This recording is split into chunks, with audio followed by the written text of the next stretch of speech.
Hello friends, આરતીના કિચનમાં તમારું સ્વાગત છે। આજે હું બનાવવા જઈ રહી છું પનીર ઘોટાલા। તો ચલો સ્ટાર્ટ કરીએ પનીર ઘોટાલા બનાવવાની રેસીપી। એક કડાઈની અંદર આપણે પહેલાં બટર અને થોડું તેલ એડ કરી દઈશું। આ બંને વસ્તુ સરખી રીતના ગરમ થઈ જાય એટલે આપણે એની અંદર ડુંગળી એડ કરી દઈશું। સારી રીતે ડુંગળી સતળાઈ જાય પછી આદુ લસણ મરચાંની પેસ્ટ એડ કરી દઈશું। બધી જ વસ્તુને સરખી રીતે મિક્સ કરીને થોડીવાર ચડવા દઈશું। બધી જ વસ્તુ સરખી રીતના ચડી જાય એટલે આપણે એની અંદર સમારેલા ટમેટાં એડ કરી બધી જ વસ્તુને ફરીવાર સરખી રીતે ચડવા દઈશું। તેલ છૂટું પડે ત્યાં સુધી ચડવા દેવાનું છે। હવે તેલ છૂટું પડી ગયું છે, બધા બેઝિક મસાલા એડ કરી દઈશું। પાઉંભાજી મસાલો એડ કરી બધી જ વસ્તુને સરખી રીતના ચડવા દઈશું।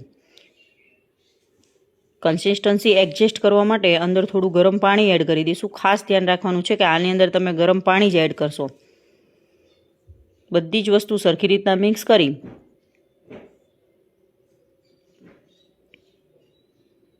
તમે જોઈ શકો છો તેલ છૂટું પડી ગયું છે।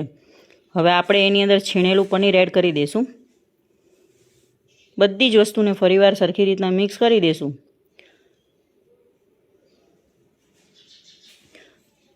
બધી જ વસ્તુ સરખી રીતના મિક્સ થઈ જાય પછી ફરીવાર થોડું ગરમ પાણી એડ કરી દઈશું। ગરમ પાણી એડ કરીને આપણે એને ધીમા તાપે થોડીવાર ચડવા દઈશું। તમે જોઈ શકો છો પનીરમાંથી પણ થોડું તેલ છૂટું પડી ગયું છે। હવે અંદર કોથમીર એડ કરીને સર્વ કરીશું।